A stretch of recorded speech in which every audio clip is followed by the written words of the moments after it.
Poštovani gledaoci Glasa javnosti, pomaže Bog. Veliko mi je zadovoljstvo da danas u ovoj emisiji ugostim naše drage profesore i lekare iz Udruženja Lekari i roditelji za nauku i etiku.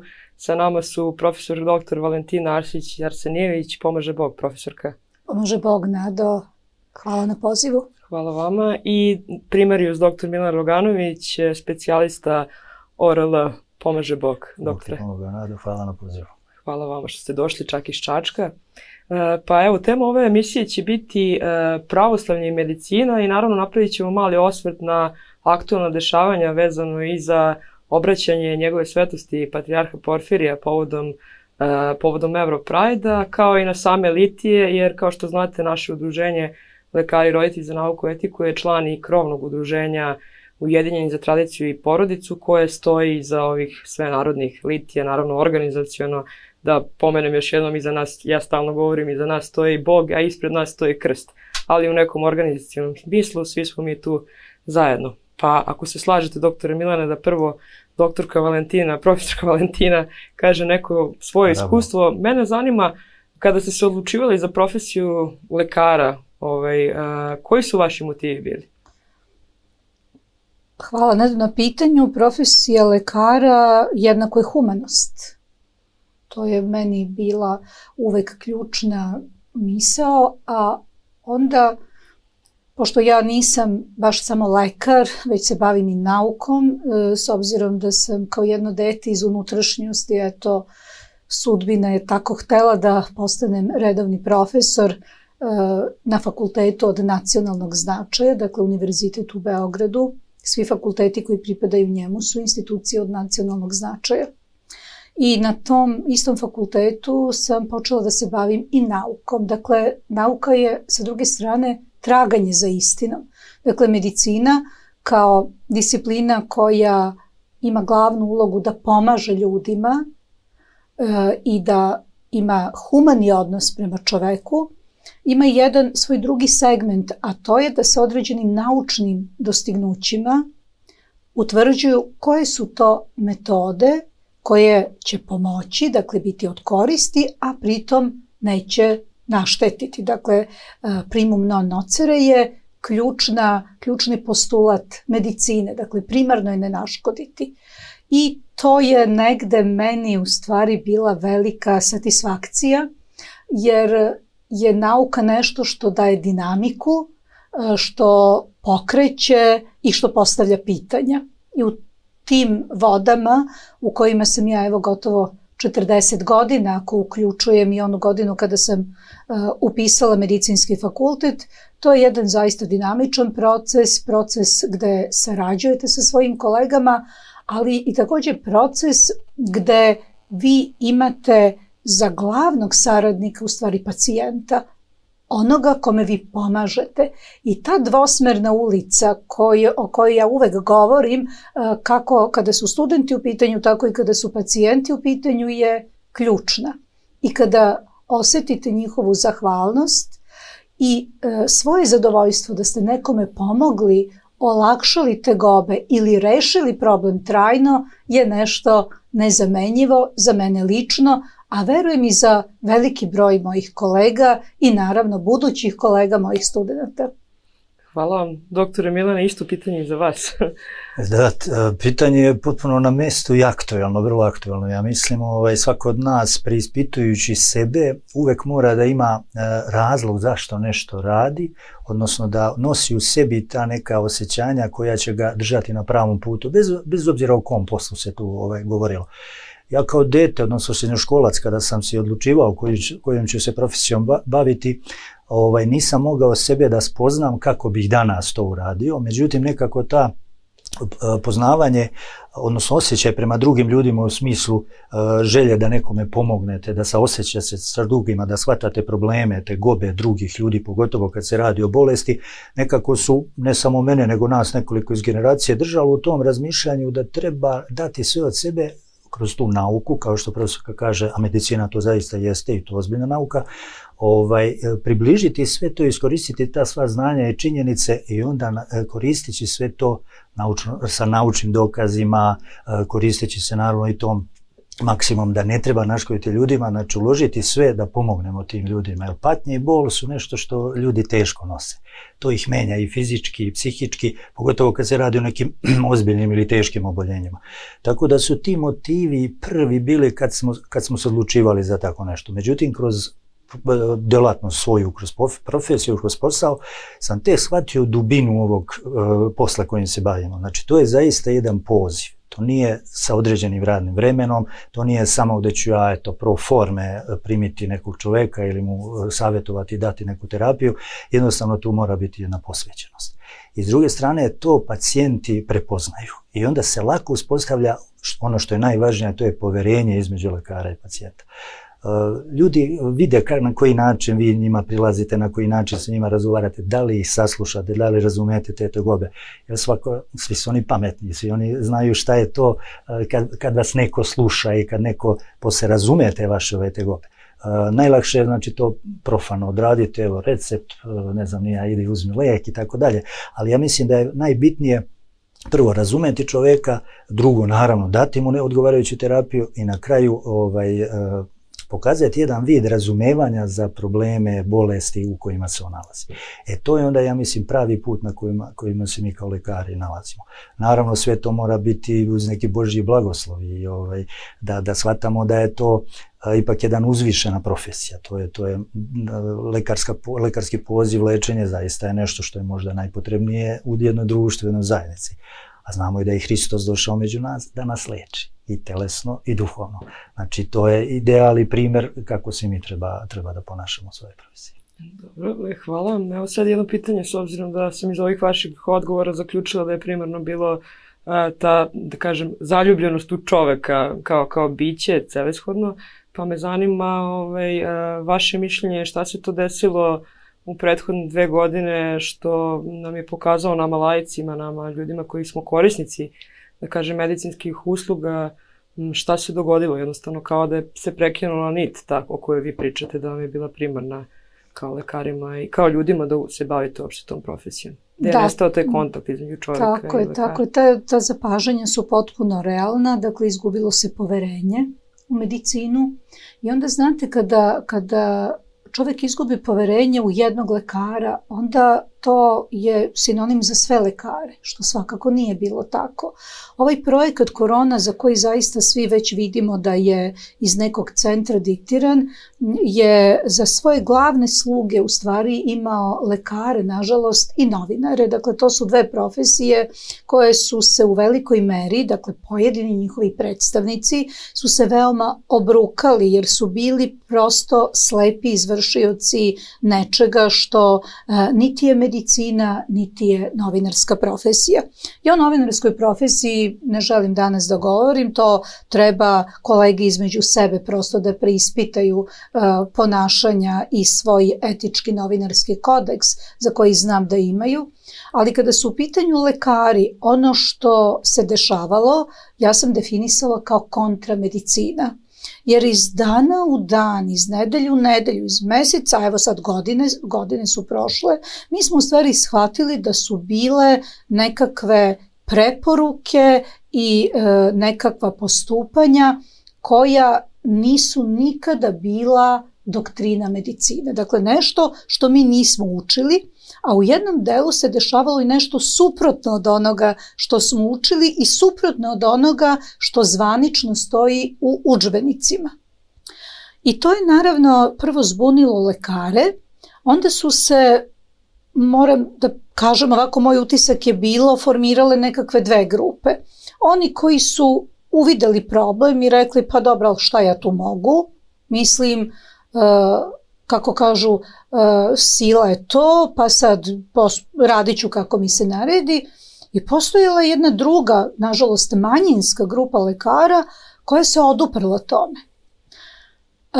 I počela da zastupa nekakve svoje stavove, dakle stavove onako kako su mi naučeni, kako i dalje piše, dakle kako stoji u našim udžbenicima, kako stoji u našim zakonima naše države Srbije, za koju svi treba da budemo lojalni, prosto mi smo njeni građani i osnovna je premisa da država brine o svojim građanima.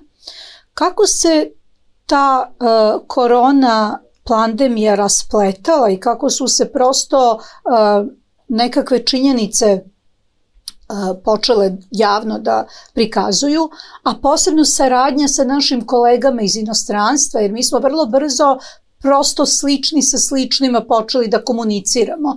Dakle, iz celog sveta videli smo u stvari da ta polarizacija medicinske struke je evidentna u svim zemljama sveta i tu smo negde, mi smo sve vreme u stvari osjećali da smo na pravom putu, ali znate kada ste manjina onda nije lako, to stvarno nije lako, u čoporu je neverovatno ugodno, neverovatno prijatno i osjećaj te manjine sam pre svega ja osjetila na svom institutu, ali to meni nije bio prvi put. Dakle, ja sam u zadnjih 20 godina nekoliko puta bila manjina, ili da kažemo pojedinac koji je mislio drugačije i zastupao drugačije savete i nisam odustala ni ranije, a ni sada. Ono što je bilo šokantno u ovoj situaciji, to je da je sistem vrlo brzo reagovao protiv takvih pojedinaca, uniformno reagovao, kao što je to bilo i u drugim zemljama, a opet moram da kažem, koliko god mi možda imamo primedbe na neke naše državne organe, opet čini mi se da je u Srbiji ta reakcija bila blaža nego što je to bilo u nekim drugim zemljama koje su na neki način nama služile kao primer slobode mišljenja, slobode izbora. Naprimjer Kanada, naprimjer Australija, pa čak i Amerika, neke države u Americi. Tako da smo mi u jednom trenutku, pa možda prvi put za poslednjih 40 godina u stvari imali privilegiju što smo na Balkanu, što baš ništa ne mora da se to što kažu, ok, oni su to rekli, neko to sluša, neko ne i onda je to tako nekako prošlo. Sada mi se čini da nakon ove 2 ili već 3 godine koliko to traje, činjenice su postale potpuno jasne, istina je našla svoj put. Nekada da bi došlo do istine su potrebne godine pa i decenije. Ovde čini mi se da je dobra stvar što je istina veoma brzo našla svoj put, mnogo brže nego što smo to mogli i da pretpostavimo. I naša pozicija danas i pre godinu dana je potpuno drugačija, jer smo dobili potvrdu naših kolega koji su u jednom trenutku prosto bili zavedeni i drugo dobili smo zahvalnost naroda, odnosno ljudi kojima smo pokušali da damo informacije koje smo prethodno veoma dobro proverili. Dakle, ono što je najvažnija naša uloga bila, to je da čitamo, da analiziramo i da donosimo zaključke i da o tim stavovima informišemo građane i kolege, ali pre svega laike, jer je cela ideja ovog projekta bila da pacijent sam svojim potpisom prihvata da uđe u bolnicu, da zdrava osoba sama svojim potpisom prihvata da primi određeno medicinsko sredstvo i onda je trebalo osvestiti taj deo da ako vi potpisujete nešto, onda vi o tome morate znati sve. I mi smo to prosto pokušali da sprovedemo, odnosno da pomognemo, da damo te ključne informacije koje postoje, dakle one postoje u našem sistemu, Agencije za lekove i medicinska sredstva, Ministarstvo zdravlja, Batut, dakle to su institucije čija dokumentacija, kada vi to pogledate, ona je ispravna i u skladu je sa najvećim brojem naših zakona, ali ono što je bio osnovni problem to je što su se slušale isključivo preporuke Svetske zdravstvene organizacije, za koju smo mi verovali, ali to nije baš sasvim tako i ja ću reći malo kasnije zbog čega Svetska zdravstvena organizacija ne može biti institucija od potpunog poverenja građana Srbije. To je nešto što se desilo prvi put, a to je da su njihove preporuke bez nacionalnih preporuka morale da se prihvate. Odnosno određene grupe koje su imenovane su samo prepisivale prvi protokol, drugi protokol, treći, 13. Zatim preporuke za vakcinu, preporuke da se ne rade obdukcije, tako da su sve to bile vrlo čudne stvari. I šta je konačno što sam ja zaključila, to je da je najveći broj naših kolega, naših uvaženih kolega, u stvari za neki privremeni komfor trajno žrtvovao slobodu. Tako je definitivno.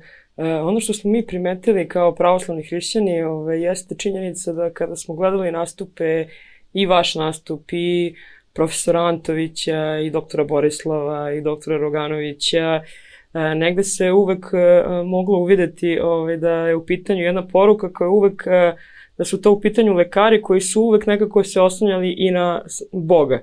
Odnosno da dosta pravoslavnih poruka je slato i od vas i od svih pobrojanih profesora. Pa ja bih zamolila doktora Roganovića da prokomentariše da je to, jer evo i doktor Bojan Cakić, dakle, svi ti ljudi koji su negdje digli glas u javnosti su i pravoslavni hrišćani, lekari pravoslavni, pa me zanima vaš komentar i kako vi uopšte doživljavate taj aspekt pravoslavlja i samog lekarskog poziva. Pa, medicina sama po sebi podrazumeva tu jednu visoku moralnu vrednost. Znači, ne samo prosto baratanje činjenicama naučnim u svrhu, naravno, lečenja, ali ako je sve to bez nekog moralne, etičke podloge, onda to zaista nije ono suštinski pravo. Tako da, sve to što smo se mi oslanjali na hrišćanske tekovine i to što smo tako, to je prosto jednostavno odraz naše vere. Mi smo se zaista našli, mislim, na ceo svijet uopšte, a posebno ovdje u našoj Srbiji višestruko na razne načine smo u problemu i došli smo do toga da zaista počinjemo da nestajemo identitetski, biološki, kako god hoćemo, i zaista onda nemate drugi oslonac ako niste u veri, ako se ne držite za neke trajne prave vrednosti. Onda i taj posao postaje težak, mukotrpan, ne razumete bolesne ljude.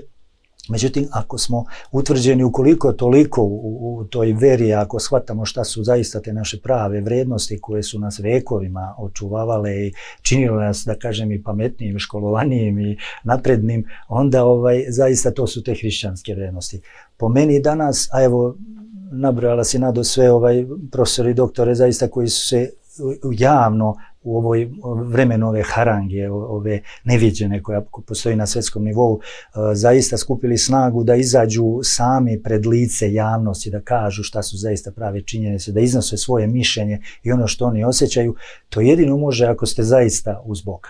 Ako zaista osjećate da imate podršku, da zaista, ako ste naravno u istini, a zaista mi ne možemo svjedočiti istinu, naravno prije svega moramo se uvjeriti u činjenice, a s druge strane, ako je istina da je ovaj svijet Bog stvorio, znači Bog i želi da opstane ovaj svijet, dok se i posljednja duša u ovom svijetu bude spasavala, ima smisla da postoji svijet. Znači mi nemamo pravo da odstupimo od tog smisla. Znači ako se borimo za svoju decu, borimo se također i jedni za druge.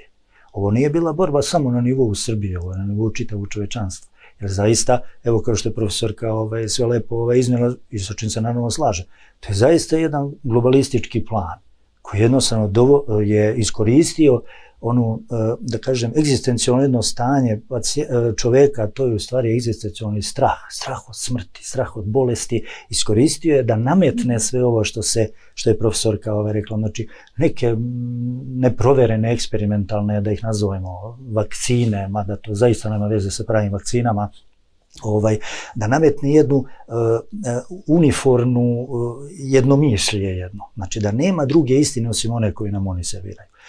Iz početka, kad se ovo desilo, i sam počeo da razmišljam i nekako intuitivno osjećao da nešto tu nije u redu. Prosto sam uzeo iz neke knjige s kojim sam učio da se nečega podsjetim, da vidim da li grešim u nekom svom osjećanju koje sam tad imao. Jednostavno sam onda posle toga shvatio da zaista ovo nema veze sa pravom naukom. Ne možete vi vršiti imunizaciju u sred jedne pandemije, ne možete sa eksperimentalnim nazovi vakcinama koje su koliko ni godinu dana. Prve su informacije njihovih stručnjaka bile, pa treba će 1 godinu i pol da se ovo stvori. Posle nekoliko mjeseci smo već imali na tržištu neke vakcine, nazovite. A znamo da to po principima zaista i etičkim i moralnim i po principima nauke i dobre medicinske prakse, vi ne možete jednu vakcinu ili bilo koji lek, ne možete, to je 10 godina pa i više nekad ispitivanja da bi moglo da se odjednom, da kažem, narodu da na upotrebu. Znači, to su sve neke stvari koje su dodatno nas učvršćivali u tome da smo na pravom putu, da nema čega da se plašimo, da treba javno da svedočimo sve ovo što znamo, što osjećamo, što mislimo. A mnogo vremena smo mi odvojili, što kaže profesorka, i da se pročita, i da se nešto nauči, da se prevode razni radovi, da se prati šta se sve događa u ovom. Najlakše je bilo, kako profesor kaže, povući se u neku masu, u neku grupu i tu onako tavoriti, gledati da vas ovo mimoiđe, a ovo kuca na svačije vrata. Mi ne možemo reći, ma dobro je samo ja da se slonim pa nek prođe, nikada ovo neće proći. Ako se zaista ovako ne konsolidujemo, ako zajednički nestanemo, postavimo branu svemu ovome. Jer samo će oblik nekog globalističkog terora će se menjati. Da li će danas biti COVID, sutra će biti nešto drugo, pa evo sad ovo, da kažemo, sve ove promocije ove homoseksualnih ideologija i to transseksualnost i tome slično, transrodnosti, znači to su samo oblici kojima se utiče, odnosno pokušava da uđe u svest, podsvest ljudi, što onda menja. Hoće da nas menja, znači i polno, hoće identitetski, na svaki način. Ulaze u škole, ulaze u knjige, u udžbenike, to zaista nije normalna situacija. Ako svi stojimo po strani, onda ćemo zaista dozvoliti da se to događa. Kako će onda naša deca ili deca naše dece odrastati, kakvi će to onda ljudi biti. Znači, mi ćemo na taj način izgubiti jedan kontinuitet koji postoji, što je u hrišćanstvu i uopšte neophodno, a i uopšte u jednoj naciji. Nacija je, znači, veza prošlih pokoljenja, sadašnjih i budućih. I ako mi tu nemamo identitet, ako izgubimo sad identitet, mi gubimo trag, gubimo koren. Znači, onda je neizvesna budućnost. U svakom smislu, u biološkom i fizičkom, ali u svakom drugom smislu. Tako da ta neka vera, kao što rekoh, Bog je stvorio ovaj svet. Znači, Bog i zna smisao i dokad će ovo trajati. Na nama je da sačuvamo taj smisao, da se borimo. Ne znači da će on nestati za 2 ili 5 godina, možda će on trajati još 1000 godina. A znači, naša borba morat će da traje godinama. Hvala vam, doktore.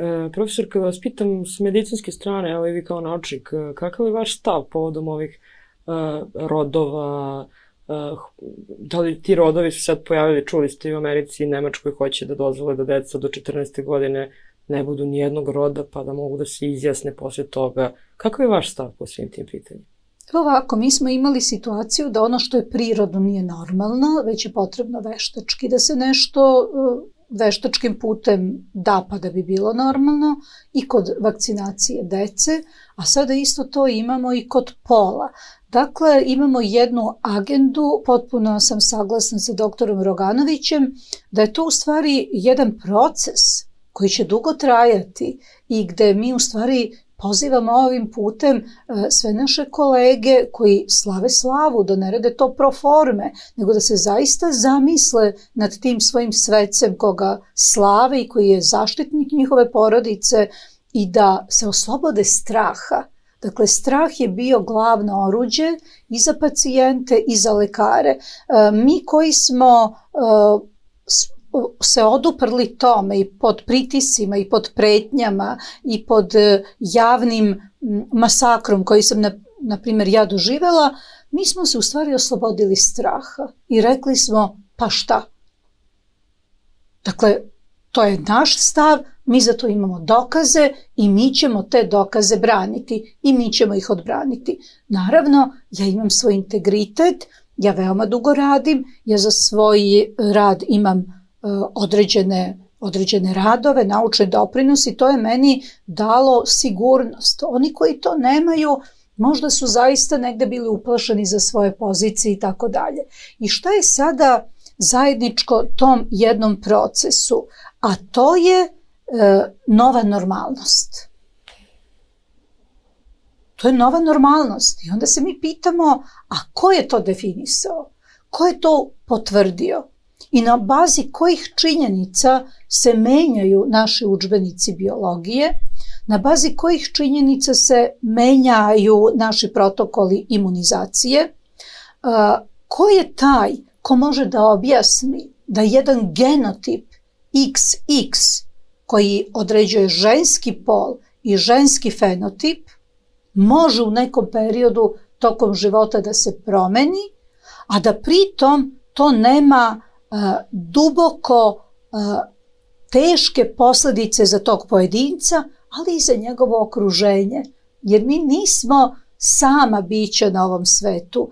Mi živimo u jednoj interakciji. Dakle, tuđa nesreća mene čini nesrećnom. Kao što i tuđa sreća mene čini srećnom. Dakle, oduvek je tako bilo. Bar kada sam ja u pitanju, ali sam sigurna i kada su u pitanju i moje kolege, i moji studenti, i moji prijatelji.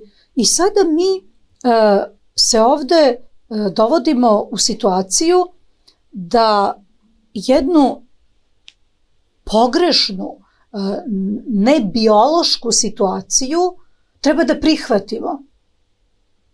Dakle, ono što je nebiološki, ono što nije u skladu sa zdravljem, sa definicijom zdravlja, to mi lečimo. Dakle, postoje brojne metode da se tim ljudima pomogne. Naravno, tu mora da postoji, opet govorimo o toj dvosmernoj ulici, tu mora da postoji želja i onoga ko osjeća problem, a i stručnost mojih kolega da taj problem reše. Rešenje nije u promeni pola, rešenje je u jačanju onih bioloških karakteristika koje su genetski zadate, na osnovu kojih se formira određen fenotip i koji pod uticajem spoljne sredine može da se izmeni. I to je ono što mi u ovom trenutku želimo da sprečimo, da taj uticaj spoljne sredine na decu u toku njihovog razvoja eliminišemo. Dakle, on ne sme da postoji ni pod kakvim izgovorom zaštite prava da se neko osjeća kao srednji rod ili kao viši rod ili kao niži rod. Mi znamo kada god su se takve manifestacije koristili ili takvi izgovori, da je to u stvari bila jedna ideologija nacizma ili ovde je sada ideologija homoseksualizma koja je sada opasnija od koronavirusa. Bez obzira što je on vrlo verovatno veštački, bez obzira što je njemu napravljen spike protein koji u stvari se vezuje za one strukture za koje se nikada prirodni koronavirusi nisu vezivali.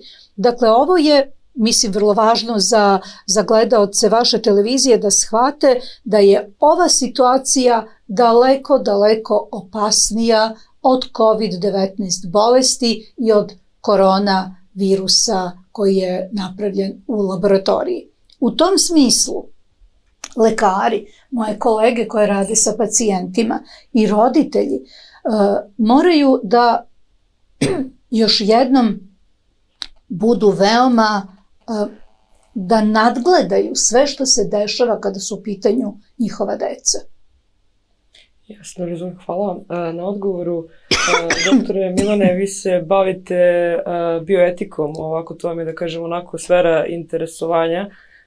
Sa gospodinom doktorom Valetom Dimitrijevićem ste izdali dosta knjiga na temu bioetike, pa me zanima, pošto je očigledno ovo zaista sve deo jedne transhumanističke agende, i kakav uticaj na to šta je to u stvari digitalno zdravlje i ako možete nešto detaljnije iz perspektive nekog ko se bavi bioetikom o tome da nam kažete. Također vrlo bitno jedno pitanje i dobro se Nado konstatovala, zaista kroz sve ove ideologije koje nam se nameću se u stvari provlači ta jedan transhumanistička u stvari jedna agenda. Znači jedan pokušaj transformacije normalnog ljudskog bića, nametanje i evo određenih vrsta terapija, određenih vrsta protokola, određenih evo i nekih imunizacionih sredstava i tako dalje, kao i sve veća primjena digitalne tehnologije u medicini. Da se razumemo, niko od nas nije protiv novina ili tehnologija koje će olakšati jednom lekaru, jednoj medicinskoj sestri, a i pacijentu dijagnostički proces, terapijski i tako dalje, znači da stignemo do tog ozdravljenja. Ali stiče se utisak da ova agenda u stvari nosi u pozadini, u naličju u stvari jednu drugačiji oblik transformacije celokupnog čoveka pojedinačno, ali i celokupnog društva. Kao da se nameću sve ove digitalne tehnologije, znači razni ovi uređaji, mobilni, razni kompjuterski softveri, hardveri i tome slično, da se praktično u jednom trenutku upotrebom veštačke inteligencije, kao da se želi da se napravi jedan spoj čoveka i te neke inteligentne mašine, da tako nazovemo. koji bi, i onda bi taj čovjek trebalo po toj agendi da postane neki bioračunar ili tako nešto. Znači da se postoji sprega mozga čovjeka sa nekim spoljnim veštačkom nekom inteligencijom. To praktično smo viđali u raznim naučno-fantastičnim filmovima gdje se prave oni kiborzi i tome slično. Znači to bi onda vodilo ka jednoj takvoj transformaciji gdje bi čovjek u stvari postao neko biotehnološko biće, kiborg, znači praktično postao bi neki post čovjek. Znači to više ne bi bilo ono kako nas je Bog sazdao sa svim svojim dobrim i lošim osobinama, fizičkim, duhovnim i tako dalje. U tom smislu se sad, a to smo imali prilike da vidimo u onom, nazovimo nekom sporazumu sa Svjetskom zdravstvenom organizacijom, da je, na primjer, ona kao deo svoje agende za neki period od narednih 5 ili 10 godina pretpostavlja da u Srbiji treba da se dosta radi na tom razvoju digitalnog zdravlja. Prosto čovjek da se zapita šta to znači, je li to medicinski termin? Mi razumemo da treba da imam kompjuter, da ću imati bazu podataka, da ću imati istoriju bolesti pacijenta, da sve to treba da naravno pogledamo i lakše je to skladištiti nego pisati rukom, brže je, ekonomičnije i tako dalje. Međutim, tu ja mislim da nije stvar u tome. A opet malo čitajući o tome, video sam, postoji neki oblast koji se zaista bavi tom digitalnom zdravstvenom zaštitom. I tu se nameću neki pojmovi koji opet zaista nisu realni, nisu, odnosno jesu realni ako posmatramo s tog nekog aspekta te digitalne tehnologije. Stvaranje neke proširene, neke virtualne stvarnosti. Šta to znači za lekara, šta znači za pacijenta? Da li mi kao lekari treba da postanemo također neke mašine koje će imati ugrađene neke senzore, odnosno naši pacijenti također će imati ugrađene, ne znam, neke senzore ili softvere, pa ćemo tako komunicirati da ja ne moram ni da ga pitam kako je, niti da on meni to kaže, nego jednostavno ću ja tu imati svest, proširenu tu neku svest, virtualnu stvarnost, gdje ćemo na taj način mi komunicirati. Naravno, neke stvari nisu loše. Dobro je nekad, kao što su ovi moderni holteri i tako dalje, da vi možete da očitavate pacijentu srčani pritisak, puls i tako dalje. Ali čitajući o tome, znači postoje zaista sad takve mašine, takve aplikacije, takvi softveri koji zaista mogu da nas ubaci u jednu virtualnu realnost, nešto što nećemo razlikovati da li je stvaran život ili je to neki drugi virtualni prostor.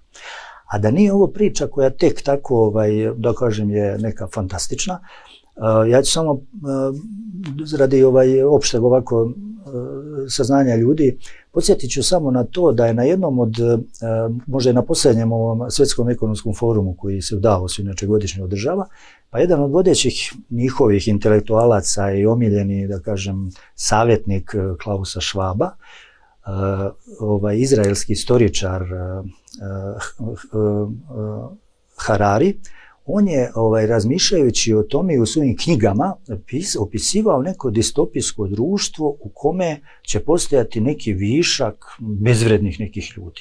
I prosto je on sam sebi postavio pitanje šta raditi sa takvim ljudima. I onda je dao kao predlog, treba im dati kombinaciju droge i kompjuterskih igrica. I onda se formira metaverzum. A šta je metaverzum? To je ta neka spoj fizičke i digitalne realnosti. I to je dovoljno da vi započete neku igricu, više ne morate da igrate. Metaverzum radi za vas. On vas formira tu proširenu neku realnost. Znači vi živite u nekom nerealnom svetu u kome ćete biti navodno zadovoljni jer ste višak u ovom regularnom svetu. Znači praktično na taj način će postepeno nas, eventualno ko prihvati tako nešto, selektovati i doći do one zlatne milijarde o kojima pričaju. Znači to piše u njegovim tekstovima, znači to nije neka izmišljotina ili naučna fantastika. Naravno mi to ne možemo da shvatimo sa stanovišta običnog čoveka koji razmišlja normalno, koji živi u ovom svetu i fizičkom, da kažem, i posvećuje se tim duhovnim nekim, da kažem, elementima. Ne možemo da shvatimo da to zaista može da se ostvari, ali izgleda da tu ti planovi postoje. Znači to zaista uništava čovjeka i fizički, mentalno, ali i duhovno. A znamo da ako izgubimo duh, izgubimo svoje neka osjećanja, da izgubimo osjećanje da razlikujemo dobro od zla, onda više nismo ljudi. Onda postajemo zaista neke, da kažem, biološke mašine i tome slično. Isto je i sa novim tehnologijama u smislu uvođenja, 5G i tako dalje. Postoji neka teoretska razmišljanja da, na primjer, nije kraj sa 5G tehnologijom, 6G tehnologija je sljedeća, pa će biti i 7G. Kinezi su kosmos lancirali neke... Da i prate ove booster doze sa tim. Verovatno to ima veze sa tim. Ali šta ćemo doći na trenutku? Šta znači 7G tehnologija? 6G će ubrzati ne znam koliko miliona puta procese koji sad možemo, ne znam, 4 ili 5G na našim telefonima, kompjuterima da pratimo. 7G podrazume u stvari potpuno prenos misli. Znači nećemo morati ni da razgovaramo. Je li to normalno? Mislim, je li to, čemu to vodi? Šta mi postajemo? Znači potpuno ubijaju, znači, u nama duhovnost, ubijaju ono što nas čini izvorno čovekom, znači i naše emocije, i naše nagone, primarne, znači osjećanja prema drugima, prema svojim najbližima. I ovo što sad čim smo počeli priču, kako ćemo mi onda biti lekari u tome?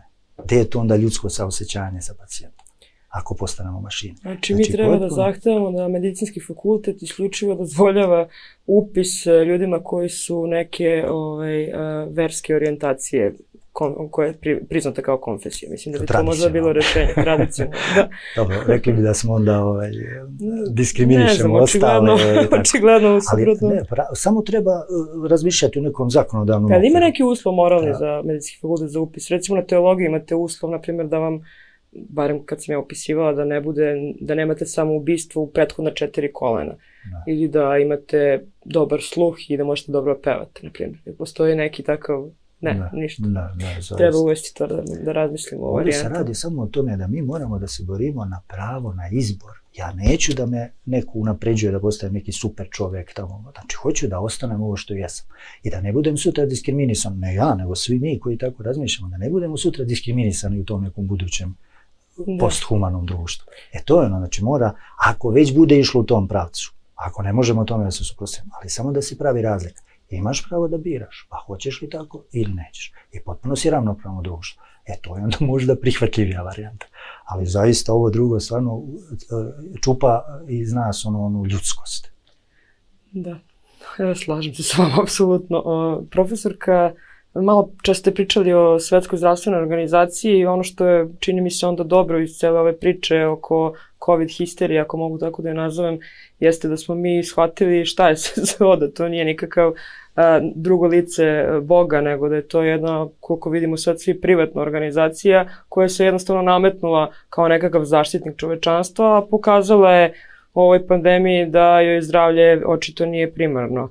I sad mene zanima, pošto znam da ste vi se bavili i ovim eksperimentisanjima koje su se dešavala sredinom prošlog veka, pa videla sam tu jednu emisiju, ako možete nešto detaljnije o tome da nam pričate, jer i UNICEF se predstavlja slično SZO kao neka krovna dušebrižnička organizacija. Pa recite nam, molim vas, više nešto o tome. Da, to je za mene teza. Dakle, postoje neke institucije koje su oformljene i za koje mi verujemo, ili većina nas veruje, da su dobrotvorne, odnosno da im je namera dobra, da je njihova osnova suštinski ispravna i mi smo dugo verovali da je to Svetska zdravstvena organizacija. Međutim, svako zlo ima svoje dobro i čini mi se u ovoj situaciji to je dobro u stvari da se pokazalo da Svetska zdravstvena organizacija nije organizacija nacija širom sveta, već da je to suštinski postala, ako ne grešim, privatna organizacija i da najveći upliv na finansiranje te Svetske zdravstvene organizacije u stvari imaju farmaceutske kompanije. I onda se postavlja otvoreno pitanje i etičko pitanje, ali i zakonsko pitanje, koje pravo onda ta Svetska zdravstvena organizacija ima da diriguje svetskim zdravljem, jer ona u ovom trenutku je dirigent svetskog zdravlja. Dakle, oni određuju definicije, oni menjaju definicije, oni određuju tretmane, oni zabranjuju tretmane i to onda dovodi u pitanje legitimitet te ustanove. Odnosno, mislim, moj je utisak lični, govorim isključivo u svoje ime i ograđujem se od institucije u koju sam zaposlena, to je Medicinski fakultet Univerziteta u Beogradu.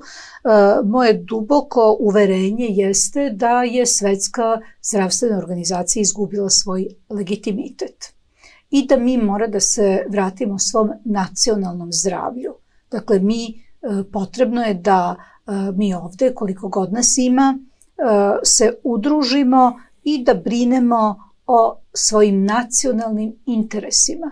A jedan od vrhunskih ili vrhovnih nacionalnih interesa to je zdrava populacija.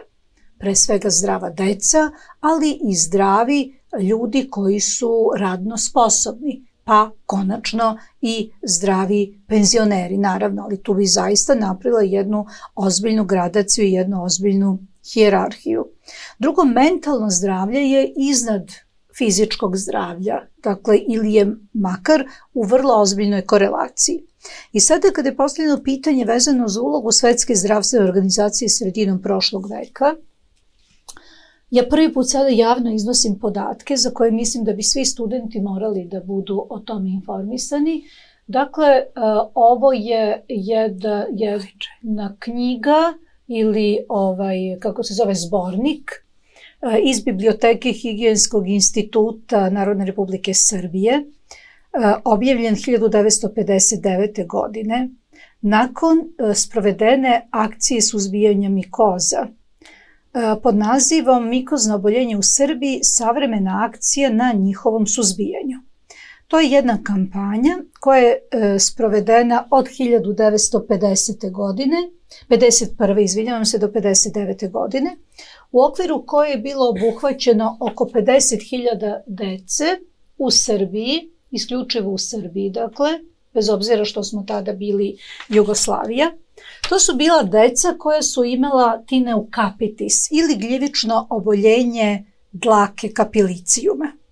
To je oboljenje koje je veoma kontagiozno, veoma zarazno, ali koje svakako nije smrtonosno i koje svakako ne može da izazove maligne bolesti. To je kosopasica za gledalce. To je kosopasica, jeste, za vaše gledalce, to je kosopasica. I tada je u Srbiji tretirano oko 50.000 dece, suštinski jednom metodom koja se zasnivala na tome da se X zracima tokom više nedelja tretira glava, odnosno takozvani kapilicijum.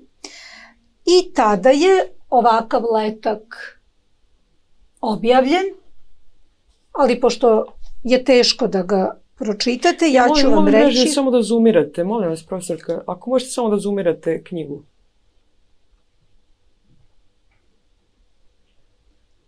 Dakle, radi se o letku gde je objašnjeno da je u pitanju terapija koja je sigurna, koja je bezbedna i koja je savremena. To je i koja se radi, koja je besplatna i koja je pod nadzorom lekara. I tako je tretirano oko 50.000 dece isključivo na teritoriji Republike Srbije. Ova akcija je sprovedena pod kontrolom Svetske zdravstvene organizacije i UNICEF-a. Još par zemalja u svetu je imalo isti tretman, Poljska, Izrael i Portugalija. Nakon 30 ili 40 godina od ovog tretmana, u Izraelu su naučnici utvrdili da takvi odrasli ljudi, koji su kao deca tretirani na ovaj način, imaju mnogo veću incidenciju tumora glave, tumora vrata i tumora štitne žlezde. Oni su uradili jedno istraživanje, dakle to su Šifra Shvat, Goran Ševo, Marija Tasić, Mordehija Šani i Seigal Satecki. Dakle, oni su želeli da utvrde činjenice vezane za ovo. Imali su u tom svom poduhvatu podršku našeg instituta Batut, gde su uvažene kolege epidemiolozi, da bi došli do jednog broja od 50.000 dece u Srbiji koje su tako tretirana, objavili jedan oglas, novinski oglas, ako možete da zoomirate, evo ga, gde su pozvali u stvari te odrasle sada ljude, da ako su bili jedno od dece koja je između 1951. i 1959. godine bila lečena od mikoza glave putem zračenja i stavljanja lajmove lampe, da se jave.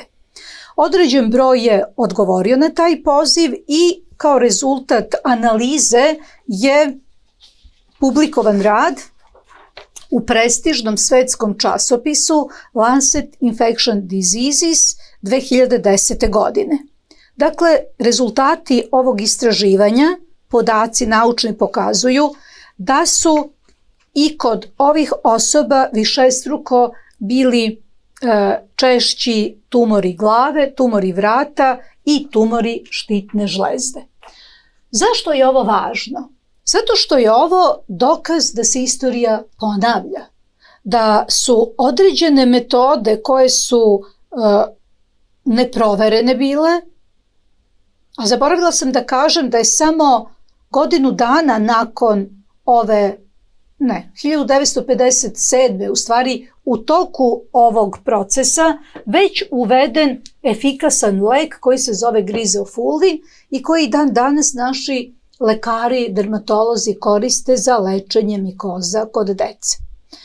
I to je, pošto se ja isključivo bavim gljivičnim infekcijama celog svog života, meni je ova situacija veoma ličila na ovu lekciju koja se nigde ne predaje ni na jednom fakultetu u Srbiji, i zbog toga sam ja imala drugačiji stav, a to je stav proveriti.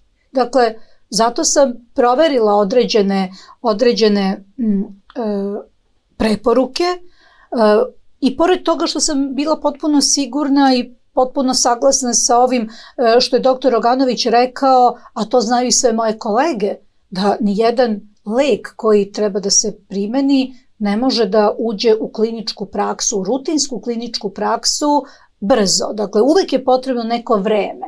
Zbog čega je potrebno vreme? Zbog toga što je reakcija na lekove individualna, potreban je veliki broj, na velikom broju se mora nešto utvrditi, znači medicina i dokazi u medicini su dokazi koji se dobijaju u velikim studijama. I drugo, uvek mora da postoji kontrolna grupa. Dakle, ono što je sada ovde dobra stvar, što oni koji su primili tretman su sada kontrolna grupa, a koji nisu primili određeni tretman, izvinjavam se, su kontrolna grupa. Čini mi se da je to nekako svim silama bilo pokušano da se izbegne. Šta će biti posledica svega ovoga? To će biti jedno potpuno nepoverenje u lekare, nepoverenje u medicinu. I bit će nepoverenje i one tretmane koji su dobri i dokazani i korisni. I konačno ću reći još jednu stvar. Mene je zapanjila činjenica da jedan metod koji je bio zaista revolucionarno zapažanje lekara krajem 18. veka, i dalje se drži kao sine qua non i medicine 21. veka. Kao da se ništa u međuvremenu nije desilo, a desilo se mnogo toga. Evo šta se desilo. Desilo se to da je uvedena personalizovana medicina. Ja pod personalizovanom medicinom ne smatram tu digitalnu medicinu. Personalizovana medicina podrazumeva da svi mi različito reagujemo na draži ili na tretmane koje unosimo s polja. Dakle, to su primjer alergije. Vidimo, znači, polen, ja sam alergična, vi niste alergični, dakle, različito ćemo odreagovati. Druga osnovna karakteristika savremene medicine je rana dijagnostika i rana terapija.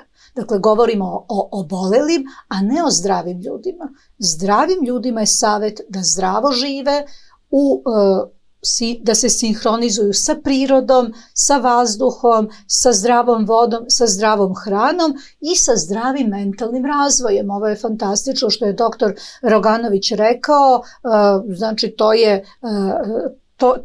taj ogroman broj igrica na telefonu i činjenica da roditelji nemaju vreme da se bave svojim detetom pa mu dozvole da se igra, to je definitivno njima neće trebati ni virusi ni bilo kakvo oružje. To je dovoljno oružje da oni nama trajno oštete najmlađi. I to je ono što prosto gledaoci treba da takođe razumeju i da se vratimo na dvorište, na klikere i na ono što je, kako smo mi odrastali. Mislim, pre svega doktor Roganović i ja, mada sam ja starija, ali to je tada bilo tako i to je bio zdrav način odrastanja i zdrav način života.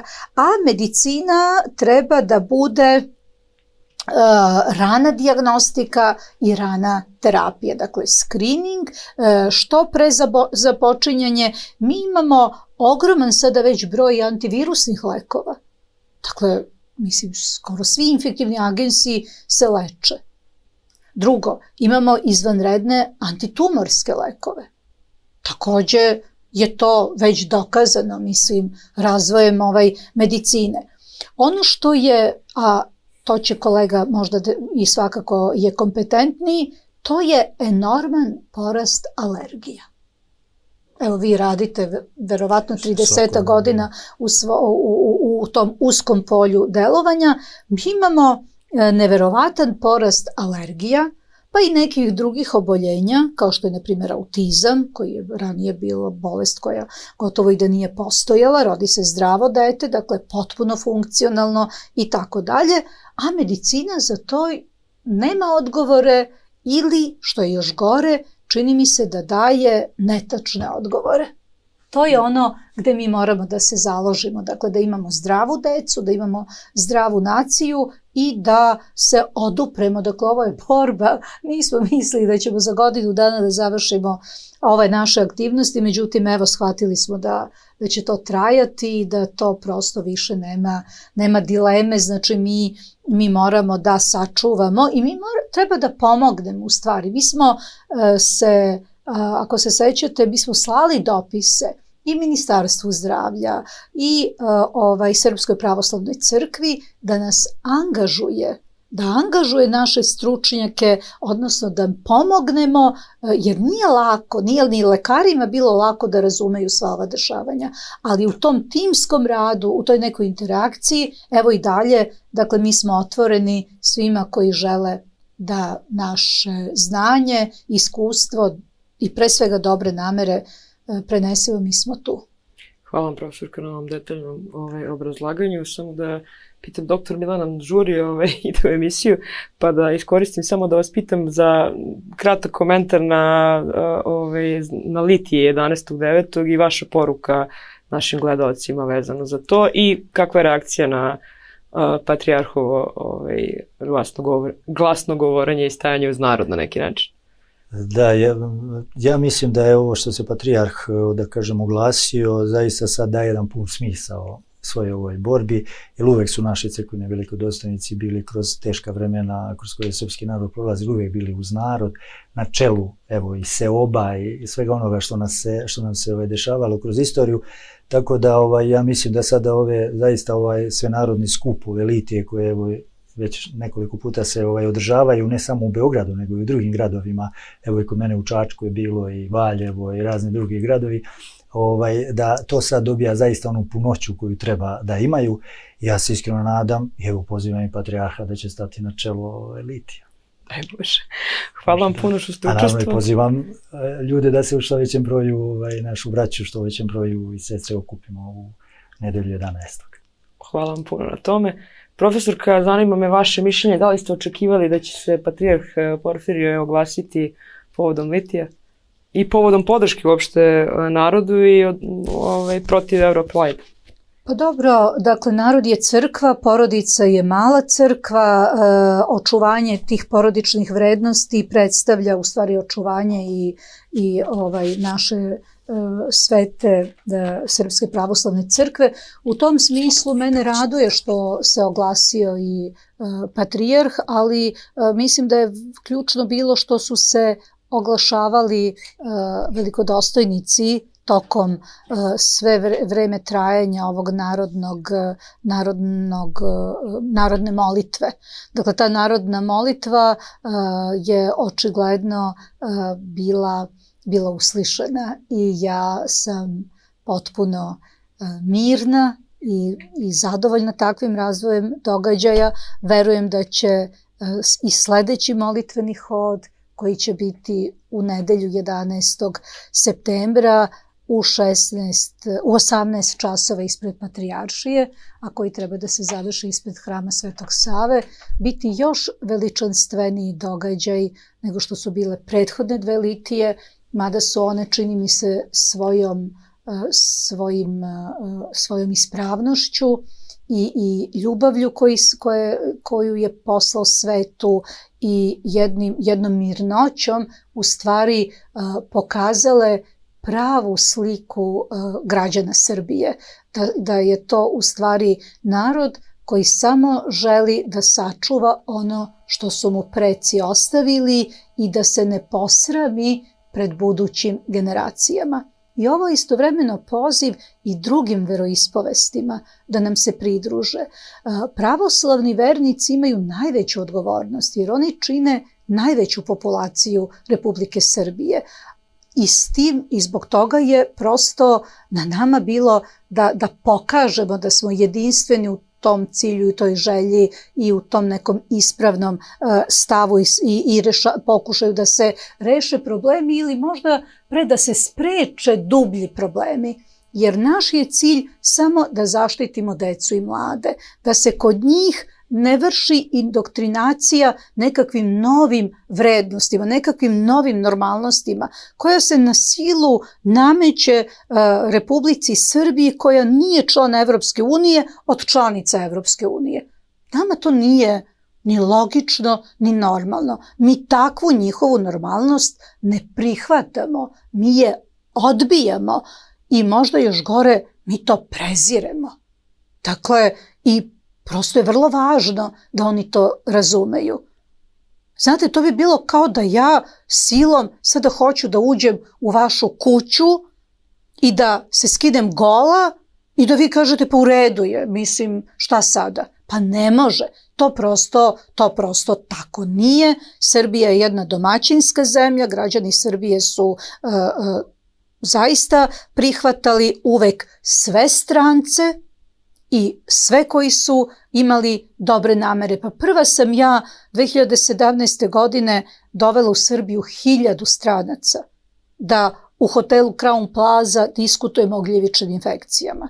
Prema tome, to je bila tema, to je bio jedan zatvoren skup, kogod je želeo obišao i naše svetinje, naše hramove i tako dalje, ali niko nije radio ništa protiv javnog reda i mira i protiv našeg morala. Oni su se divili našim tradicionalnim vrednostima, a nisu ih skrnavili. I to je poruka toj maloj grupi za koju sam dobila podatak da je nešto oko 1% ili manje. Nemojte činiti štetu onim ljudima u čije ime nastupate, jer ćete možda značajnije pogoršati njihov položaj, a vi navodno pokušavate da im popravite položaj. Mi svi imamo određene probleme u društvu, bez obzira da li smo homo ili heteroseksualci. I postoje institucije koje su zadužene da te probleme rešavaju.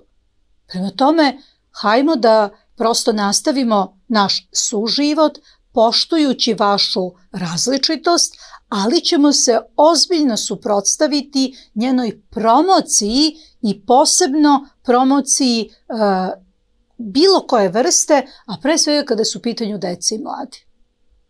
Profesorka, hvala vam puno što ste izdvojili vreme, hvala vam na ovim divnim savjetima i vidimo se u nekom narodnom gostovanju. Bože zdravlje i vidimo se na litiji 11. Vidimo se na Litiji 11. septembra u 18 časova ispred Patrijaršije. Ja se zahvaljujem Glasu javnosti koji je široko otvorio vrata da se čuje i drugačije mišljenje i lekari koji drugačije misle i nadam se da će se i RTS ohrabriti i da će i on nama da otvori svoja vrata. Evo ovom prilikom pozivam RTS da ugosti časne lekare iz udruženja Lekari i roditelji za nauku i etiku.